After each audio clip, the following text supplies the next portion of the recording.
شیطان نے سجدہ کرنے سے انکار کیا، ایک سجدہ کرنے سے انکار کیا، اس کو مردود قرار دے کر اپنی بارگاہ الہی سے نکال دیا، اور ہم کو پیدا ہی باتیں کے لیے کیا گیا، اور ہم ہزار ہاں سجدے چھوڑ کے اس کے الٹ کر رہے ہیں۔ سجدے تو چھوڑے، نافرمانی تو کی ہی کی، حکم کی نافرمانی تو کی، اس کے خلاف بھی چلے۔ آپ بہت اعلیٰ ہیں، آپ اشرف المخلوقات ہیں۔ آج میں اپنا احتساب کروں، خود احتسابی شروع کروں، کیا میں جھوٹ نہیں بول رہا؟ کیا میں وعدہ خلافی نہیں کر رہا؟ سب سے بڑا وعدہ جو میں نے اپنے رب العالمین سے کیا تھا، کیا اس کی پاسداری کر رہا ہوں؟ جب اس کی پاسداری نہیں کر رہا تو دوسروں کے وعدے میرے لیے کیا ہے؟ نحمدہ ونصلی علی رسولہ الکریم، اما بعد، فاعوذ باللہ من الشیطان الرجیم، بسم اللہ الرحمن الرحیم۔ ان اللہ ملائکتہ یصلون علی النبی یا ایہا الذین آمنوا صلوا علیہ وسلموا تسلیما۔ اللہم صلی علی محمد وعلی آل محمد کما صلیت علی ابراہیم وعلی آل ابراہیم انک حمید مجید۔ اللہم بارک علی محمد وعلی آل محمد کما بارکت علی ابراہیم وعلی آل ابراہیم انک حمید مجید۔ رب اشرح لی صدری ویسر لی امری واحلل عقدۃ من لسانی یفقہوا قولی۔ لقد خلقنا الانسان فی احسن تقویم ثم رددناہ اسفل سافلین۔ صدق اللہ العظیم و صدق رسولہ النبی الکریم۔ ہمارا موضوع ہے خود احتسابی۔ حالات و واقعات کی روشنی میں یہ رفتہ رفتہ بات آگے بڑھ رہی ہے۔ زندگی کے معاملات میں ہم ہر معاملے میں خود احتسابی کر رہے ہیں۔ آج جس موضوع پہ ہم گفتگو کرنے جا رہے ہیں، ہمارا وہ موضوع ہے انسانوں اور جنوں کو پیدا ہی اللہ رب العالمین نے اپنی عبادت کے لیے کیا ہے، جس کے لیے ایک آیت میں نے قرآن مجید میں 2 آیتیں جو پڑھی ہیں کہ انسان کو احسن پیدا کیا گیا ہے، اشرف المخلوقات پیدا کیا گیا ہے۔ جنات کو ہم اتنا نہیں جانتے جتنا اپنے آپ کو ہم جانتے ہیں، تو ہم گفتگو جو ہے وہ اپنے آپ پہ ہی زیادہ کرنے کی کوشش کریں گے۔ اس کو اشرف المخلوقات بنایا ہے اللہ رب العالمین، صرف یہی فرما دیتے تو کافی تھا، مگر کہا کیسے ہے؟ مالک کائنات نے 4 قسمیں کھائی ہیں۔ یہ بات کرنے سے پہلے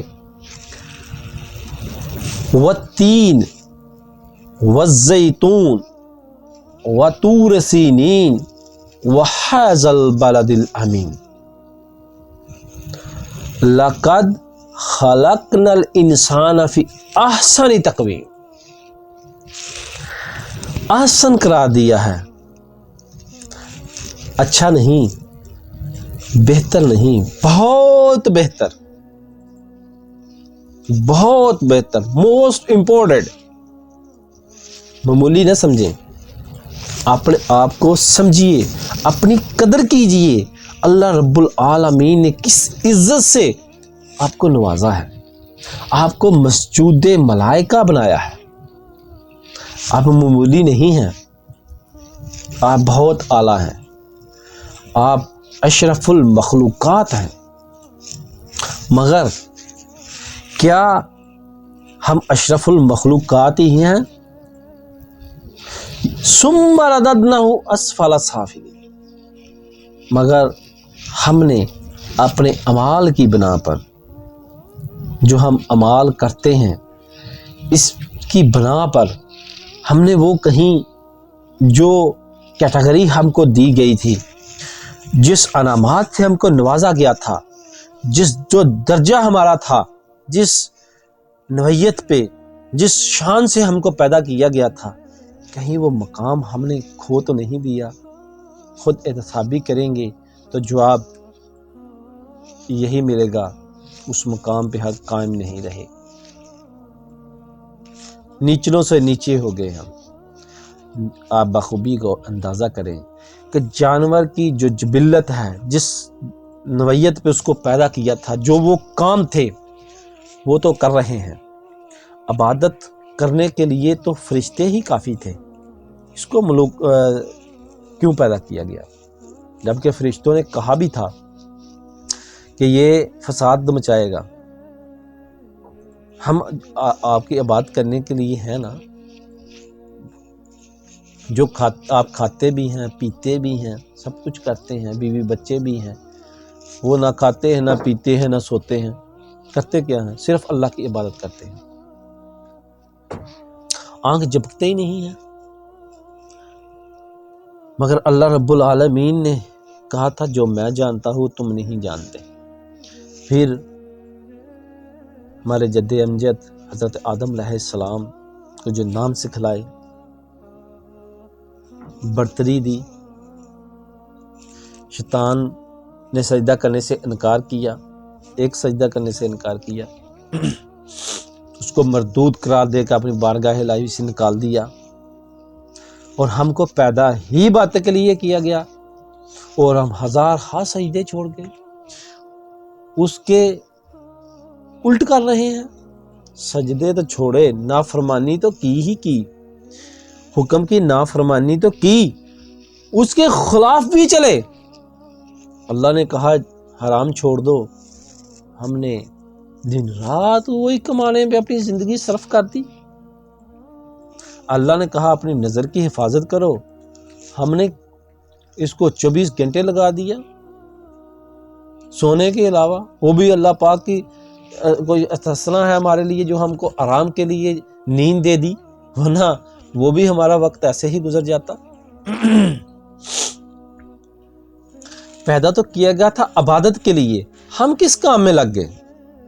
اس کی خود احتسابی کرنی ہوگی۔ عبادت کا لفظ سمجھیے، آج ہم عبادت کا پہلے لفظ سمجھنے کی کوشش کرتے ہیں، پھر دیکھتے ہیں کہ اس پہ ہم کتنا عمل درآمد کر رہے ہیں۔ عبادت فقط کسی ایک چیز کا نام نہیں ہے۔ اگر آپ سمجھیں کہ عبادت صرف نماز ہے، وہ ایک جوش تو ہے عبادت کا، مگر مکمل عبادت نہیں ہے۔ روزہ، حج، زکوٰۃ، نماز، روزہ، حج، زکوٰۃ، یہ عبادت نہیں ہے، عبادت کے جز ہیں، یہ سب کو ملانا پڑے گا۔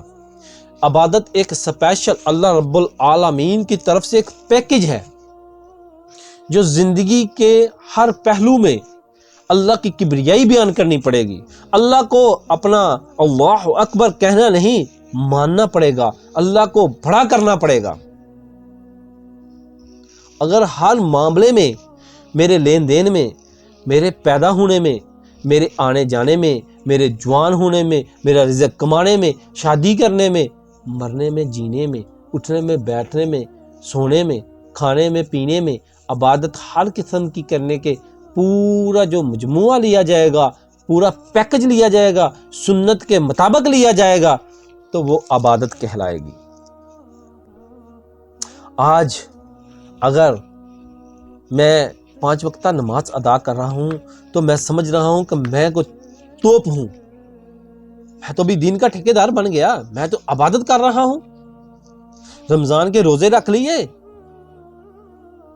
اور عید کی نماز پڑھنے بھی میں گیا، سال میں 2 بار نماز وہ بھی تو پڑھتا ہوں، تو کیا میں عبادت کر رہا ہوں؟ جبکہ میری انکم جو ہے وہ حرام ہے، جو میں کما رہا ہوں، بچوں کو کھلا رہا ہوں، وہ حرام ہے، کسی کا حق تلفی کر رہا ہوں، جھوٹ بول رہا ہوں، ناپ تول میں کمی کر رہا ہوں، بدعنوانی کر رہا ہوں، وعدہ خلافی کر رہا ہوں۔ منافق کی 3 نشانیاں تو ہم کو بہت یاد ہیں، بات کرے تو جھوٹ بولے، بات کرے تو جھوٹ بولے، وعدہ کرے تو خلافی کرے، امانت دی جائے تو خیانت کرے۔ کچھ علماء کرام تو 4-5 بھی بتاتے ہیں۔ آج میں خود دیکھوں، یہ بھی ہم کو یاد ہے، بخوبی یاد ہے کہ جو منافق ہے وہ دوزخ کے سب سے نچلے درجے میں ہوگا۔ آج میں اپنا احتساب کروں، خود احتسابی شروع کروں، کیا میں جھوٹ نہیں بول رہا؟ کیا میں وعدہ خلافی نہیں کر رہا؟ سب سے بڑا وعدہ جو میں نے اپنے رب العالمین سے کیا تھا، کیا اس کی پاسداری کر رہا ہوں؟ جب اس کی پاسداری نہیں کر رہا تو دوسروں کے وعدے میرے لیے کیا ہے؟ جب میں نے اپنے رب کے وعدے کو پسے پش ڈال دیا ہے، میں کر کیا رہا ہوں؟ خود احتسابی کرنی پڑے گی۔ جو عبادت ہے وہ ایک پورا پیکج ہے۔ اگر کسی جگہ پہ بھی کمی کوتاہی رہ گئی تو ایسا میں فتویٰ نہیں دے رہا، میں ہرگز ایسی کوئی بات بھی نہیں کروں گا کہ آپ دائرہ اسلام سے خارج ہو گئے، ایسا نہیں ہے، مگر آپ خود احتسابی کریں۔ کمی تو آ گئی، آپ کوئی ایک کام کر لیں، صرف آپ جھوٹ بول رہے ہیں، باقی پورا پیکج آپ لے رہے ہیں، کمی تو رہ گئی۔ آپ سب کچھ ٹھیک کر رہے ہیں، نماز نہیں پڑھ رہے ہیں، کمی تو ہے نا۔ اور نماز ہے کیا؟ نماز تو بنیادی جز ہے، جس کے بارے میں کہا گیا ہے نماز بے حیائی اور برائی سے روکتی ہے۔ میں نے وہ چھوڑنا تو بے حیائی اور برائی کو تھا، میں نے نماز ہی چھوڑ دی، میں نے وہ نماز ہی چھوڑ دی جس نے مجھے روکنا تھا، اور نماز مجھے قائم کرنی تھی۔ صرف نماز میں کھڑے ہو کے ایاک نعبد و ایاک نستعین نہیں کہنا تھا، اہدنا الصراط المستقیم، ایسا نہیں کہنا تھا۔ صراط الذین انعمت علیہم غیر المغضوب علیہم ولا الضالین، آمین۔ آمین کس چیز پہ میں نے کہا؟ کیا صراط مستقیم مالک سے جو مانگا اس کو سمجھنے پرکھنے اس کے پہ چلنے کی بھی کوشش کی؟ اگر تو کی تو میری دعا تو ٹھیک ہے، اگر اس کے متضاد میں زندگی بسر کر رہا ہوں تو کس ڈٹائی کے ساتھ میں دعا کر رہا ہوں؟ کوشش، رزلٹ کیا نکلا وہ نہیں ہے۔ کوشش کی، لا یکلف اللہ نفس الا وسعها، کسی نفس سے اس کی وسعت سے زیادہ تو سوال ہی نہیں کیا جائے گا۔ جو میرا دائرہ اختیار میں تھا وہ کیا، اور غیر المغضوب علیہم ولا الضالین، ان لوگوں کی راہ پہ نہیں۔ دعا میں یہ کر رہا ہوں، یا اللہ ان لوگوں کی راہ پہ نہ چلانا، مشرکین کی راہ پہ نہ چلانا، منافقین کی راہ پہ نہ چلانا۔ اور میرا طرز عمل کیا ہے، کردار میرا کیا گواہی دے رہا ہے؟ جبکہ میں وعدہ کرتا ہوں وعدہ پورا نہیں کرتا، امانت دی جائے تو خیانت کر جاتا ہوں، بات کروں تو جھوٹ بولتا ہوں۔ تو میں ہوں کیوں؟ میں ہوں کون؟ کہتا ہوں میں لیبل اسلام کا لگایا ہوا ہے کہ میں مسلمان ہوں، مجھ پہ کوئی فتویٰ تو نہیں لگا سکتا کوئی، کیونکہ ایمان قانونی تو میرے پاس ہے نا۔ کیا ایمان حقیقی بھی ہے جس ایمان پہ میرا احتساب ہونا ہے؟ قیامت کے دن اللہ رب العالمین کے میں جو سامنے پیش ہوں گا تو ایمان حقیقی پہ میرا احتساب ہوگا، میرا حساب کتاب ہوگا، وہ ایمان حقیقی ہے۔ ایمان قانونی جب میں فوت ہوا وہ تو ختم ہو گیا، ایمان حقیقی تو میرے ساتھ جائے گا۔ میں سخاوت کر رہا ہوں، میری نیت کیا ہے، میرا ایمان کیا ہے، میں اللہ کے لیے کر رہا ہوں تو ایمان حقیقی ہے۔ اگر میں دنیا کو دکھلاوے کے لیے کر رہا ہوں تو ایمان نہیں ہے۔ دنیا تو اس کو یہ سمجھ رہی ہے کہ اس کے پاس ایمان ہے، ایماندار آدمی ہے، یہ مسلمان آدمی ہے۔ کیا حقیقت میں میں بھی ہوں؟ یہ کوئی مجھ پہ فتویٰ تو نہیں لگا سکتا، مگر خود میں اپنا احتساب کر سکتا ہوں۔ جب میں نے خود احتسابی کروں گا تو جو میرا جواب مجھے ملے گا حقیقت میں وہ ہوگا، کیونکہ میری نیت، آج کوئی پیمانہ نہیں ہے جو میری نیت کو ناپ سکے، مگر کل جس مالک کے حضور میں نے جانا ہے، جو حساب کتاب میں نے دینا ہے، وہ میری نیت کا ہوگا۔ انما الاعمال بالنیات، عملوں کا دار و مدار نیتوں پر ہے۔ وہ کیا ہے؟ وہ یہی تو ہے کہ کس نیت سے میں نے وہ کام کیا۔ کیا میں آج عبادت کر رہا ہوں؟ اسی چیز کی میں نے خود احتسابی کرنی ہے، اور زندگی کے ہر پہلو میں اس لمحہ فکریہ کو استعمال کرنا ہے۔ حیوانات جس مقام میں پیدا کیے گئے ان کا کردار ہی حیوانات رکھا گیا، وہ تو اپنا بخوبی کام کر رہے ہیں، جو ہم نہیں جانتے مگر وہ اپنی عبادت جو اللہ رب العالمین نے ان کو طریقہ کار دیا ہے وہ کر رہے ہیں۔ چرند پرند، حیوان، پتھر، پہاڑ، زمین، آسمان، سورج، چاند، ستارے اللہ کے حکم کے مطابق چل رہے ہیں۔ جانے انجانے کر تو بھی کچھ نہیں سکتا۔ فرق کیا پڑے گا؟ فرق صرف تیری نیت کا پڑے گا۔ ہوگا تو وہی جو اللہ چاہے گا۔ تیری نیت کا دائرہ اختیار تجھ کو دے دیا گیا ہے، جس کا تو مالک بن بیٹھا ہے۔ حقیقت میں تو مالک نہیں ہے۔ اگر تو مالک بنا دیا جاتا تو تجھ سے سوال کیا تھا؟ یہ بڑی عام بات ہے کہ اللہ چاہے گا تو ہدایت دے دے گا۔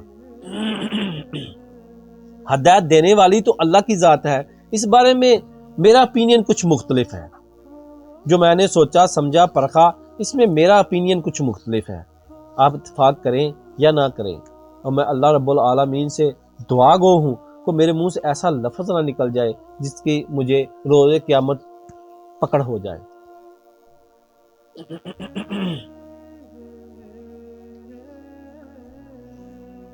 میں نے مالک جو ہے اس کو سمجھا ہی نہیں۔ اگر میں نے مالک اس کو سمجھا ہوتا تو میرا طرز عمل کچھ اور ہوتا۔ میں نے مالک اس کو سمجھا ہی نہیں۔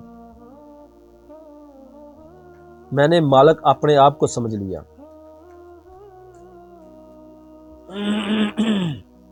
مگر حقیقت میں مالک تو وہ تھا۔ میں نے اس کے مالک ہونے پہ، اس کے خالق ہونے پہ، اس کے قادر ہونے پہ سوال اٹھا دیا۔ میرے ذمہ تھا صرف عبادت، مگر میں تو اپنا رازق بن بیٹھا۔ میں نے ہر وہ کام کیا جو میرے ذمہ نہیں تھا، اور ہر کام وہ چھوڑ دیا جو میرے ذمہ تھا۔ کیوں آج میں رسوا و ذلیل و خوار ہو رہا ہوں؟ اس کی مین وجہ ہی یہی ہے۔ جو میرے ذمہ کام تھے وہ میں نے چھوڑ دیے، اور جو رب العالمین نے اپنے ذمہ لیے ہوئے تھے وہ میں نے سوچا شاید میں کر لوں گا۔ جب میں نے اپنے کام، اپنی ذمہ داریاں چھوڑ دیں تو مالک کی ذمہ داریاں اپنے اوپر لے لیں، تو مالک کی ذمہ داریاں کیسے میں پوری کر سکتا ہوں؟ خود کی تو چھوڑ دیں، اور میں کیسے اس کی ذمہ داریاں پوری کر سکتا ہوں؟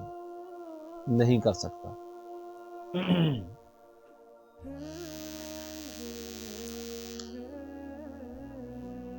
یہ ہم آہستہ آہستہ کوشش جو کر رہے ہیں عبادت کو سمجھنے کی، اس پہ ہر چیز کا ایک اپنا مقام ہے۔ ایسا نہیں ہے کہ کوئی بھی چیز کسی کو کم ہے، کوئی زیادہ نہیں ہے۔ جس لمحات میں بھی آپ ہیں، اس لمحات کو آپ اللہ رب العالمین کے بتائے ہوئے طریقے سے جیسے سنتے رسول کے مطابق ہم گزار رہے ہیں تو وہ عبادت بن جائے گا۔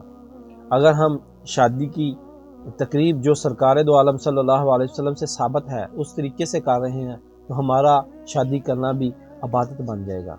کوئی خوشی منانا، کوئی غمی کا طریقہ، کوئی بھی کشف بات زندگی کے ہر لمحے میں ہم گفتگو کر رہے ہیں، ہم ایک دوسرے سے بات چیت کر رہے ہیں، لین دین کر رہے ہیں، کاروبار بزنس تجارت کر رہے ہیں، وہ سب کچھ عبادت ہی تو ہے۔ اگر ہم طریقہ سنت کے مطابق اپنائیں گے تو عبادت بن جائے گا۔ اگر وہ طریقہ ہمارا اپنا ہوگا تو وہ عبادت نہیں بن سکتا، پھر اس میں کچھ خلل پیدا ہونے کا اندیشہ ہے۔ آپ کتنا ہی اچھا کام کر لیں وہ عبادت نہیں بن سکتا جب تک سرکار دو عالم صلی اللہ علیہ وسلم کی مہر لگی نہ ہو۔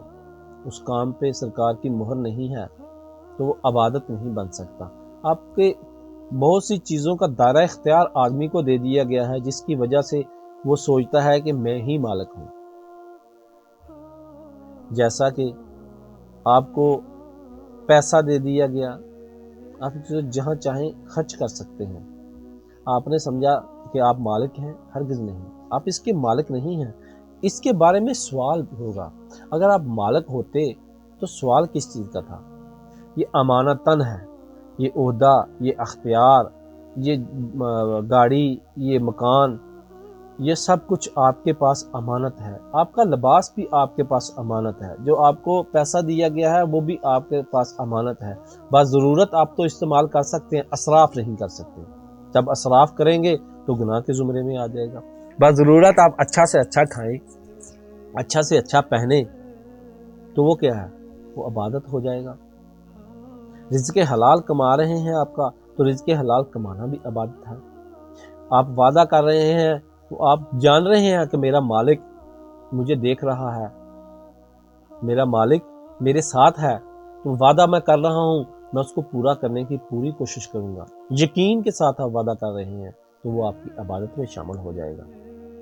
زندگی کا ہر کام جو آپ کر رہے ہیں، آپ جانتے ہیں میں اس کا جواب دہ ہوں، اور جو بھی اختیار ہے یہ مجھ کو امانتاً دیا گیا ہے، میں اس کا مالک نہیں ہوں۔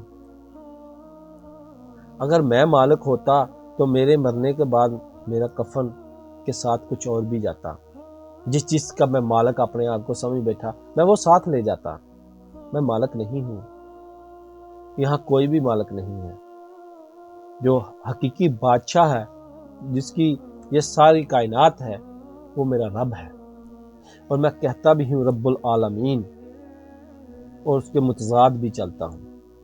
اگر میری نیت، میرا یقین ہوتا، میری نیت ہوتی کہ میں صراط مستقیم پہ چلوں گا، میرا ارادہ ہوتا، تو میرا مالک مجھے راہ دکھا دیتا۔ میں جس چیز کی طلب کروں گا وہ اس ماحول میں موجود ہوگی، وہ مجھے دی جائے گی۔ جیسے آپ مثال لے لیجئے، ہماری اس ہوا میں تقریباً بتانے والے بتاتے ہیں 77% جو مضر صحت گیسیں ہیں وہ موجود ہیں، اور 23% جو آکسیجن ہے وہ ہم کو صاف کر کے کون دے رہا ہے؟ کون سی ذات ہے جس نے یہ فلٹر لگائے ہوئے ہیں؟ آپ کسی گندگی کے ڈھیر کے پاس سے گزریں تو کیا آپ ایسا کر سکتے ہیں کہ اس کی بدبو آپ کو نہ آئے، وہاں سے صرف خوشبو ہی آ جائے؟ کیا کچرے میں کوئی صاف چیزیں نہیں پڑی ہوتی؟ تو اگر آپ چاہیں کہ جو گندی چیزیں پڑی ہوئی ہیں ان کی بدبو ہمارے تک نہ پہنچے، تو ایسا ممکن ہے؟ نہیں ہے۔ اگر کچھ لمحات کے لیے آکسیجن روک دی جائے تو روح زمین میں کچھ بھی زندہ نہیں رہے۔ یہاں تک لوگوں نے تجربہ کیا ہے کہ یہ مکان بھی اپنی جگہ کھڑے نہیں رہ سکتے اگر آکسیجن ختم ہو جائے تو۔ ہر چیز درم برم ہو جاتی ہے۔ جو ہماری کہکشائیں ہیں، یہ جو ہم زمین دیکھ رہے ہیں، یہ تو کچھ بھی نہیں ہے۔ کبھی کسی نے پوری زمین کی سیر کی ہے؟ پوری زمین کو جانتے ہیں سرکار دو عالم صلی اللہ علیہ وآلہ وسلم کے علاوہ؟ کیونکہ سرکار دو عالم صلی اللہ علیہ وآلہ وسلم کو زمین و آسمان، مشرق مغرب شمال جنوب پورے لپیٹ کر دکھا دیے گئے تھے، کوئی نہیں جانتا۔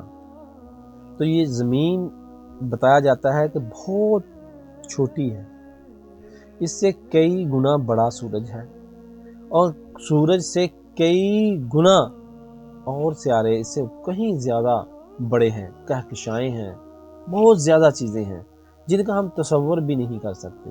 جو سائنسدان ہیں وہ کسی نہ کسی کوشش میں لگے ہوئے ہیں، کچھ نہ کچھ وہ جانتے ہیں۔ تو ہم کس چیز کے مالک بن بیٹھے ہیں؟ مالک تو وہ ہے۔ یہ چھوٹی سی جگہ پہ ہم رہ کر، ایک چھوٹا سا مکان ہے ہمارا، بڑا بھی ہو تو چھوٹا ہی ہے، اگر اس ناپ سے آپ دیکھیں گے تو وہ کچھ بھی نہیں ہے۔ تو کس چیز کی ہم کو سمجھ کیا بیٹھے ہیں اپنے آپ کو؟ ہے کیا؟ ہمارے سانس اپنے نہیں ہے، جان اپنی نہیں ہے، یہ لباس اپنا نہیں ہے، مکان اپنا نہیں ہے، کچھ بھی تو اپنا نہیں ہے۔ تو پھر گھمنڈ کس چیز کا ہے؟ اب سوچنے کی بات یہ ہے کہ ہر وقت انسان جو ہے وہ پیروی تو کسی کی کر رہا ہے۔ ایسا نہیں ہے کہ پیروی کسی کی نہیں کر رہا۔ چیزیں دو ہی ہیں، یا تو حق ہے یا باطل ہے۔ یا آپ حق کی طرف ہیں یا آپ باطل کی طرف ہیں، تیسری چیز کوئی نہیں ہے۔ آپ نے خود احتسابی کرنی ہے، آپ کس مقام پہ کھڑے ہیں، آپ حق کی طرف ہیں یا آپ باطل کی طرف ہیں، آپ رحمان کی طرف ہیں یا آپ شیطان کی طرف ہیں۔ پیروی کر کس کی رہے؟ پیروی کر رہے ہیں، ایسا نہیں ہے کہ کسی بھی وقت آپ کسی کی پیروی نہیں کر رہے، پیروی آپ کر رہے ہیں، آپ جانیں نہ جانیں، چاہیں نہ چاہیں، پیروی تو آپ کر رہے ہیں۔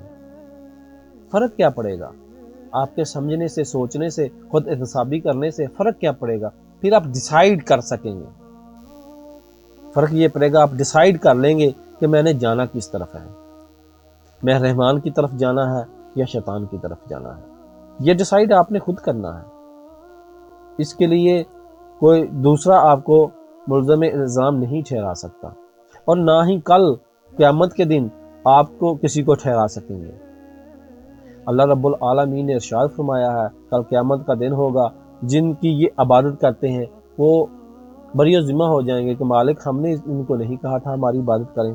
شیطان بھی اس چیز سے بری و ذمہ ہو جائے گا، وہ کہے گا میں نے تو نہیں کہا تھا میری عبادت کریں۔ تو عبادت ہے کیا؟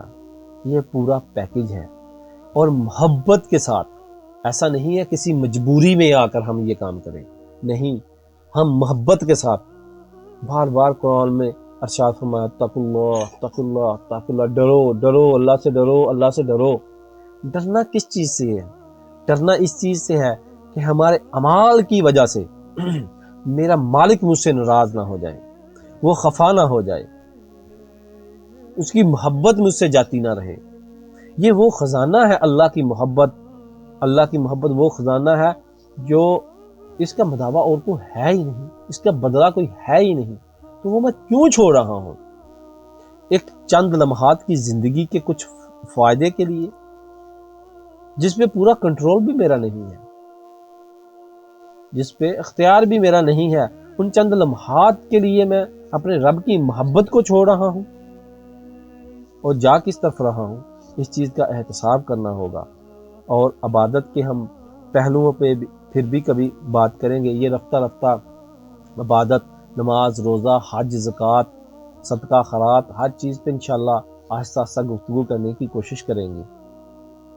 آج جو باتیں ہم نے کی ہیں اس پہ خود احتسابی کرنی ہے، کہاں تک ہم ٹھیک ہیں، اگر ٹھیک نہیں ہیں تو ان کو ٹھیک کرنے کی کوشش کرنی ہے، اگر ٹھیک ہیں تو الحمدللہ اللہ کا شکر ادا کرنا ہے۔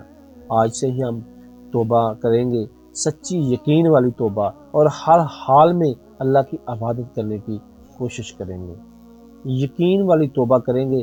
اللہ رب العالمین ہماری مدد فرمائیں گے۔ اللہ کے فضل سے اور کچھ نہیں ہو سکتا، اللہ کے فضل کے بغیر کچھ نہیں ہوتا سکتا۔ سرکار دو عالم صلی اللہ علیہ وآلہ وسلم نے فرمایا کوئی آدمی بھی اللہ کے فضل کے سوا جنت میں داخل نہیں ہو سکتا۔ کسی صحابی نے جسارت کی اور پوچھ لیا یا رسول اللہ آپ بھی؟ اس پہ سرکار دو عالم صلی اللہ علیہ وآلہ وسلم نے ارشاد فرمایا ہاں میں بھی کسی اللہ کے فضل کے سوا جنت میں نہیں جا سکتا۔ تو کسی اور کی کیا مجال کہ عبادت پہ اترائے، یا نیکیوں پہ اترائے، یا صدقہ خیرات پہ اترائے، یا اپنی فہم و فراست پہ اترائے؟ ایسا ہرگز نہیں ہو سکتا۔ یہ جو کچھ بھی ہے یہ اللہ کا فضل ہے، یہ اللہ کا فضل ہی تو ہے کہ ہم مسلمان ہیں۔ یہ الگ بات ہے کہ ہم مسلمان گھرانے میں پیدا ہوئے تو ہم نے اپنے آپ کو مسلمان سمجھ لیا، کہ ہم نے سمجھا بھی کہ مسلمان ہے کیا، اس کے فرائض کیا ہیں، اس پہ بھی انشاءاللہ گفتگو کریں گے۔ آج جو ہم نے گفتگو کی، اللہ رب العالمین سے دعا ہے اگر اس میں کوئی غلطی کوتاہی ہو گئی اللہ پاک ہم کو معاف فرمائے، ہماری خطاؤں کو معاف فرما کر ہمیں صراط مستقیم پہ چلنے کی توفیق عطا فرمائے، خود احتسابی کرتے ہوئے ہمیں صراط مستقیم پہ چلائے۔ آمین یا رب العالمین۔ وآخر دعوانا الحمدللہ رب العالمین۔